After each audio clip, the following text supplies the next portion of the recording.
السلام علیکم۔ آج ہم ایک ایسے موضوع کی گہرائی میں اتر رہے ہیں جو ہمیشہ سے بہت دلچسپی کا باعث رہا ہے اور کبھی کبھی آپ کہہ سکتی ہیں بحث کا مرکز بھی۔ جی، انبیاء کرام علیہم السلام کی شخصیت۔ سوال یہ ہے کہ کیا وہ ہماری طرح کے انسان تھے؟ مطلب ان میں انسانی جذبات، کمزوریاں، یہ سب تھا یا ان کی نوعیت بالکل مختلف تھی؟ اس پیچیدہ سوال کو سمجھنے کے لیے آج ہم مولانا سید ابوالعلا مودودی کی کتاب سیرت سرور عالم کے کچھ حصوں کا جائزہ لے رہے ہیں۔ یہ حصے ایک یوٹیوب آڈیو بک سے لیے گئے ہیں۔ ہمارا مقصد یہ دیکھنا ہے کہ ان ذرائع کی روشنی میں اسلام کیسے انبیاء کی بشری فطرت اور ان کے خدائی منصب، خاص طور پر عصمت یعنی گناہوں سے پاک ہونے کے تصور میں ایک توازن قائم کرتا ہے۔ تو بنیادی کشمکش یہی ہے نا، ایک طرف بشریت، دوسری طرف عصمت، یہ دونوں چیزیں ساتھ ساتھ کیسے چلتی ہیں؟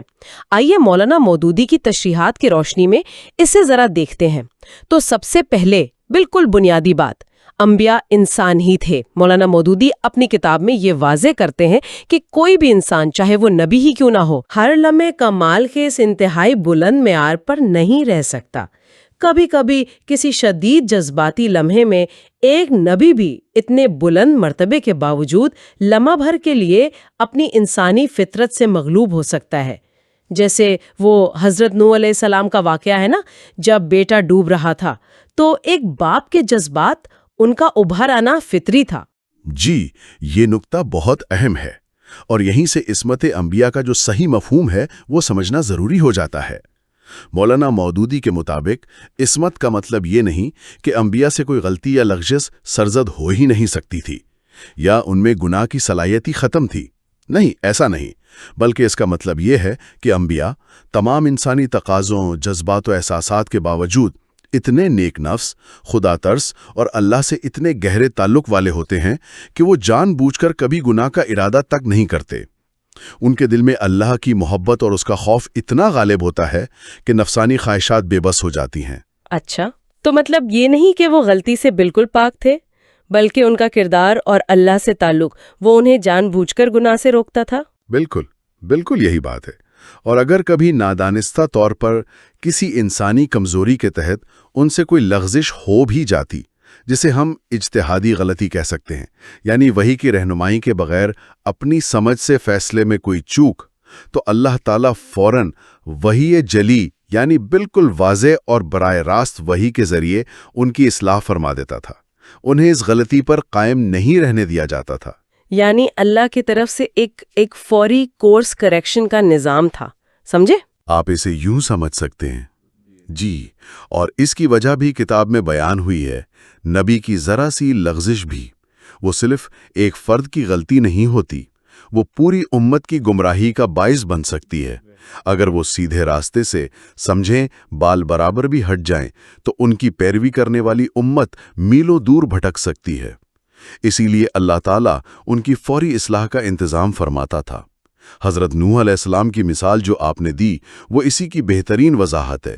جب اللہ نے انہیں تنبیہ کی کہ جس بیٹے نے حق کا راستہ چھوڑ دیا، اسے صرف خونی رشتے کی بنیاد پر اپنا سمجھنا، یہ جاہلیت کا جذبہ ہے، تو حضرت نوح فوراً اللہ کے حکم کی طرف پلٹ آئے، اپنے فطری جذبات کو اللہ کی مرضی کے تابع کر دیا۔ یہ ان کی عظمت ہے۔ یہ تو عصمت کے تصور کو ایک بالکل نئے زاویے سے پیش کرتا ہے۔ عام طور پر لوگ سمجھتے ہیں کہ انبیاء غلطی کر ہی نہیں سکتے تھے، لیکن یہ وضاحت کہ اصل حفاظت اللہ کی طرف سے فوری اصلاح کی صورت میں تھی، یہ زیادہ قابل فہم لگتی ہے۔ اب آئیے دیکھتے ہیں کہ قرآن میں انبیاء کی کن خصوصیات کا ذکر ہے جو انہیں ممتاز کرتی ہیں۔ سورۃ مریم میں کچھ مثالیں ملتی ہیں۔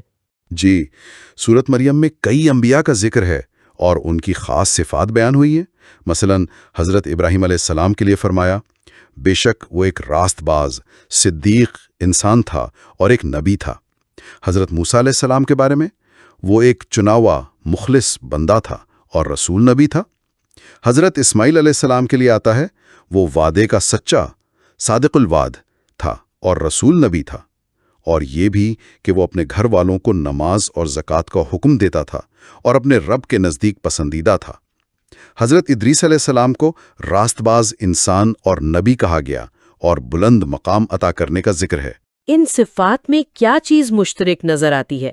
یہ صرف عہدے نہیں ہیں، نبی، رسول، بلکہ ذاتی کردار کی خوبیاں ہیں، سچائی، خلوص، وعدے کی پابندی، دوسروں کی فکر۔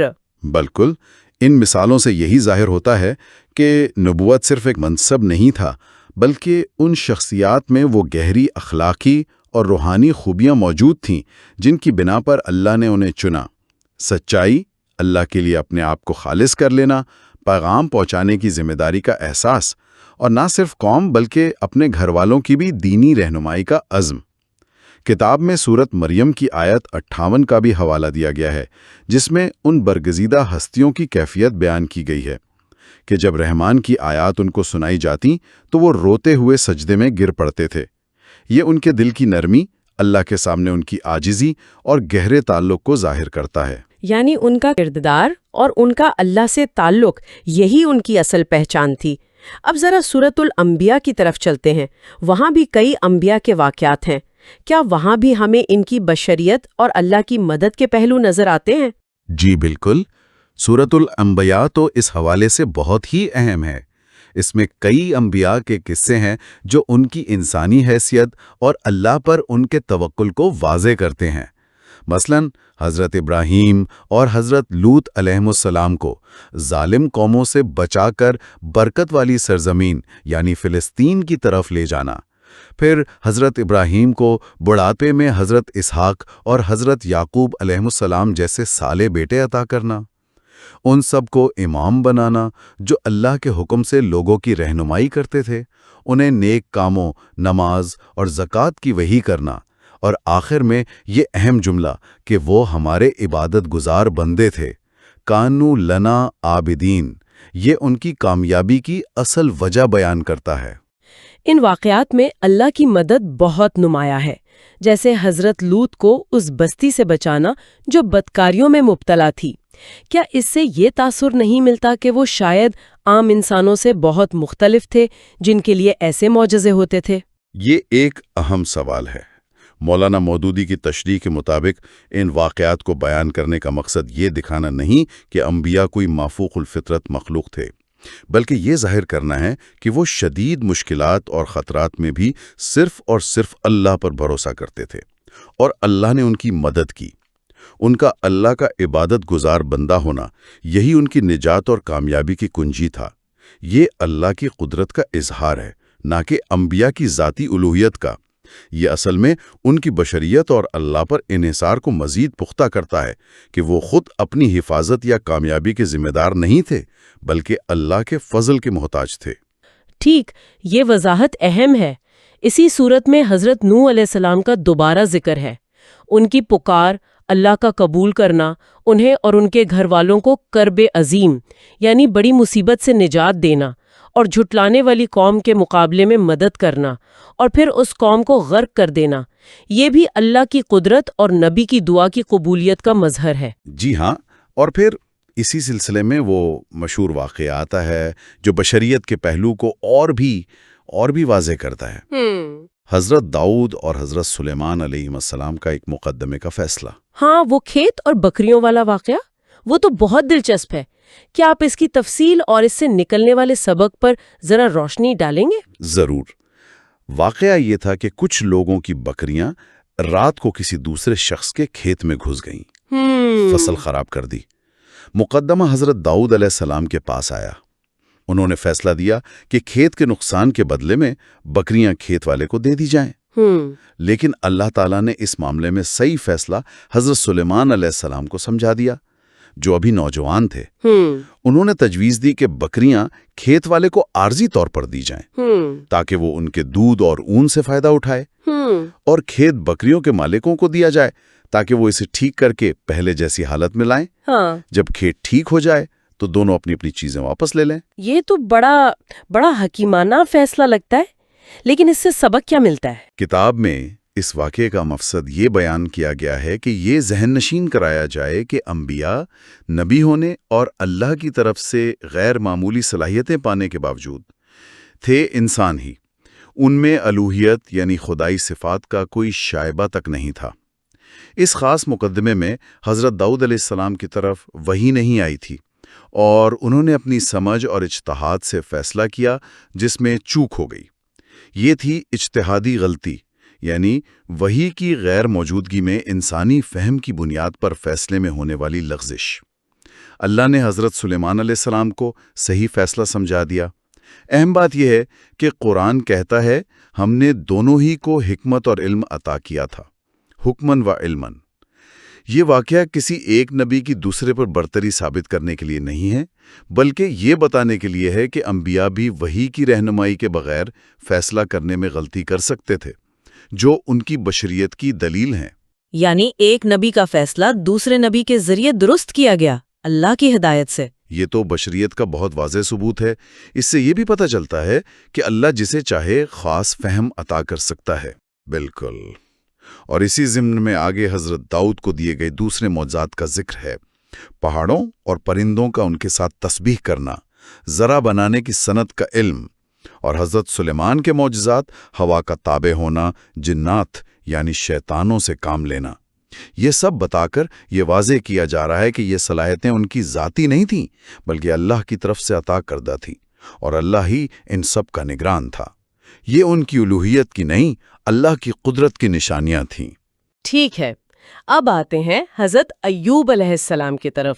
ان کا قصہ تو صبر کی لازوال مثال ہے۔ جی، قرآن کہتا ہے یاد کرو ایوب کو جب اس نے اپنے رب کو پکارا کہ مجھے بیماری لگ گئی ہے اور تو سب رحم کرنے والوں سے بڑھ کر رحم کرنے والا ہے۔ شدید بیماریوں اور آزمائش میں ان کی یہ دعا ان کے صبر اور اللہ پر یقین کا ثبوت ہے۔ اللہ نے ان کی دعا قبول کی، تکلیف دور کی، اور پہلے سے زیادہ اہل و عیال عطا کیے، اور اس قصے کا مقصد بیان کیا۔ یہ ہماری طرف سے ایک رحمت تھی اور عبادت گزاروں کے لیے ایک سبق آموز یاد دہانی، ذکرى للعابدین۔ عبادت گزاروں کے لیے سبق آموز یاد دہانی، یہ بہت اہم نقطہ ہے۔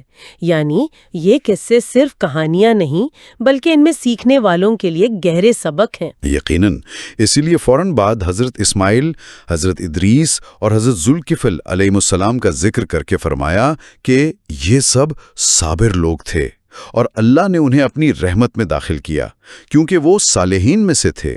صبر اور نیکی وہ صفات ہیں جن کی وجہ سے اللہ کی رحمت حاصل ہوتی ہے۔ اور پھر حضرت یونس علیہ السلام، جنہیں ذنون یعنی مچھلی والا کہا گیا ہے، ان کا قصہ بھی بڑا سبق آموز ہے۔ ہاں، جب وہ اپنی قوم سے ناراض ہو کر اللہ کی اجازت کے بغیر چلے گئے اور یہ سمجھ بیٹھے کہ اللہ ان پر گرفت نہیں کرے گا، پھر جب مچھلی کے پیٹ کی تاریکیوں میں پھنس گئے تو اپنی غلطی کا احساس ہوا اور پکار اٹھے، تیرے سوا کوئی معبود نہیں، تو پاک ہے، بے شک میں قصورواروں میں سے تھا، لا الہ الا انت سبحانک انی کنت من الظالمین۔ اس واقعے کی کیا تشریح پیش کی گئی ہے کتاب میں؟ مولانا مودودی کی کتاب کی روشنی میں اس سے یہ ظاہر کرنا مقصود ہے کہ نبیوں سے بھی باز پرس ہوتی ہے، ان سے بھی جواب طلبی ہو سکتی ہے۔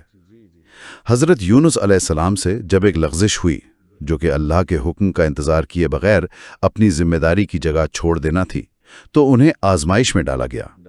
لیکن جو ہی انہوں نے اپنی غلطی تسلیم کی، توبہ کی اور خالص اللہ پر بھروسہ کیا، اللہ نے انہیں نجات دی۔ اور پھر اللہ نے فرمایا، اور اسی طرح ہم ایمان والوں کو نجات دیا کرتے ہیں۔ کذالک نجزی المؤمنین۔ یہ صرف حضرت یونس کے لیے نہیں، بلکہ تمام مومنوں کے لیے ایک اصول اور خوشخبری ہے۔ ایک اور اہم نقطہ کتاب میں یہ اٹھایا گیا ہے کہ ان تمام واقعات میں انبیاء اپنی مشکلات اور حاجات صرف اور صرف اللہ کے سامنے پیش کر رہے ہیں، کسی اور طاقت یا ہستی کی طرف رجوع نہیں کر رہے ہیں۔ یہ توحید کا عملی نمونہ ہے۔ یعنی آزمائش بھی آئی، غلطی کا احساس بھی ہوا، توبہ بھی کی اور نجات بھی ملی، اور یہ سب کچھ اللہ اور بندے کے درمیان ہے۔ آخر میں حضرت زکریا علیہ السلام کا بھی ذکر ہے۔ جی، جب انہوں نے بڑھاپے میں وارث کے لیے دعا کی، اے پروردگار مجھے اکیلا نہ چھوڑ اور بہترین وارث تو ہی ہے، اللہ نے ان کی دعا قبول کی، انہیں حضرت یحییٰ علیہ السلام جیسا نیک بیٹا عطا کیا اور ان کی اہلیہ کو اس قابل بنایا۔ ان تمام شخصیات، حضرت زکریا، ان کی اہلیہ اور حضرت یحییٰ کے بارے میں قرآن کہتا ہے، یہ لوگ نیکی کے کاموں میں تیز تھے اور ہمیں رغبت یعنی شوق اور رہبت یعنی خوف کے ساتھ پکارتے تھے اور ہمارے آگے جھکے ہوئے عاجزی کرنے والے تھے، خاشعین۔ تو اگر ہم سورۃ الانبیاء میں بیان کردہ ان تمام مثالوں کو دیکھیں تو مجموعی تصویر کیا بنتی ہے؟ مجموعی تصویر جیسا کہ کتاب میں واضح کیا گیا ہے یہ بنتی ہے کہ یہ تمام عظیم ہستیاں اللہ کے نبی اور رسول بہرحال انسان تھے۔ وہ صرف ایک خدا کی عبادت گزار تھے اور توحید پر مضبوطی سے قائم تھے۔ انہوں نے شدید ترین آزمائشوں کا سامنا کیا، کبھی بشری کمزوری کا مظاہرہ بھی ہوا، لیکن انہوں نے ہمیشہ صرف اللہ ہی کی طرف رجوع کیا، اور اللہ تعالیٰ نے غیر معمولی معجزانہ طریقوں سے ان کی مدد فرمائی اور ان کی دعائیں قبول کیں، جو اللہ کی لامحدود قدرت اور ان انبیاء کے کامل توکل علی اللہ کو ظاہر کرتا ہے۔ تو اس ساری گفتگو کو سمیٹتے ہوئے ہم کیا کہہ سکتے ہیں؟ بنیادی نقطہ یہ ہے کہ انبیاء کرام علیہ السلام بشر تھے، انسانی جذبات اور کبھی کبھار بشری لغزشوں کے امکانات کے ساتھ، لیکن ان کی عصمت کا مطلب یہ تھا کہ اللہ تعالیٰ ان کی خاص حفاظت فرماتا تھا، انہیں جان بوجھ کر گناہ سے بچاتا تھا، اور اگر کوئی نادانستہ لغزش ہوتی تو فوراً وحی کے ذریعے اس کی اصلاح کر دیتا تھا تاکہ وہ امت کی رہنمائی کا فریضہ صحیح طور پر انجام دے سکیں۔ وہ ایمان، صبر، توکل، توحید اور اعلیٰ اخلاق کے پیکر تھے۔ بالکل درست۔ اور مولانا مودودی کی کتاب میں سورۃ الانبیاء کے حوالے سے جو 2 کلیدی پیغامات نمایاں کیے گئے ہیں انہیں دہرانا یہاں بہت مناسب ہوگا۔ پہلا، تمام انبیاء توحید پر سختی سے قائم تھے اور اپنی تمام حاجات، تمام امیدیں اور تمام دعائیں صرف اللہ وحدہ لا شریک سے وابستہ رکھتے تھے۔ دوسرا، اللہ تعالیٰ نے ہمیشہ غیر معمولی طریقوں سے اپنے نبیوں کی مدد فرمائی ہے، چاہے حالات کتنے ہی مایوس کن کیوں نہ ہوں۔ ان کی دعائیں سنی نہیں اور وہ آزمائشوں سے سرخرو نکلے۔ تو آج ہم نے مولانا مودودی کی کتاب سیرت السرور عالم کے ان اقتباسات کی روشنی میں انبیاء کرام کی شخصیت کے 2 بظاہر متضاد نظر آنے والے پہلوؤں، ان کی بشریت اور ان کی عصمت، ان کے درمیان اسلام کے قائم کردہ خوبصورت توازن کو سمجھنے کی کوشش کی۔ یہ وہ امتزاج ہے جو انہیں ہم سب انسانوں کے لیے بہترین اور قابل تقلید نمونہ بناتا ہے۔ اور گفتگو کے اختتام پر ایک نقطہ غور کے لیے چھوڑ جاتے ہیں جو براہ راست ماخذ سے ہی نکلتا ہے۔ قرآن نے بار بار، خاص طور پر حضرت ایوب علیہ السلام کے قصے کے بعد، فرمایا کہ یہ واقعات عبادت گزاروں کے لیے ایک سبق آموز یاد دہانی ہیں، ذکرى للعابدین۔ تو آج ہم سب کے لیے سوچنے کا مقام یہ ہے کہ انبیاء کی زندگیوں کے ان تفصیلی واقعات سے، ان کی آزمائشوں، ان کی دعاؤں، ان کی بشری کمزوری کے لمحات، ان کی توبہ، ان کے صبر اور اللہ پر ان کے کامل بھروسے سے، ہم اپنی ذاتی زندگیوں کے لیے اپنے ایمان کو مضبوط کرنے، مشکلات میں صبر کرنے، غلطیوں پر فوراً رجوع کرنے اور ہر حال میں صرف اللہ پر توکل کرنے کے کون سے ٹھوس اور عملی سبق سیکھ سکتے ہیں؟ یہ سوال ہمیں ان قرآنی قصوں کو محض کہانیاں سمجھنے کے بجائے اپنی زندگی کے لیے رہنما بنانے کی دعوت دیتا ہے۔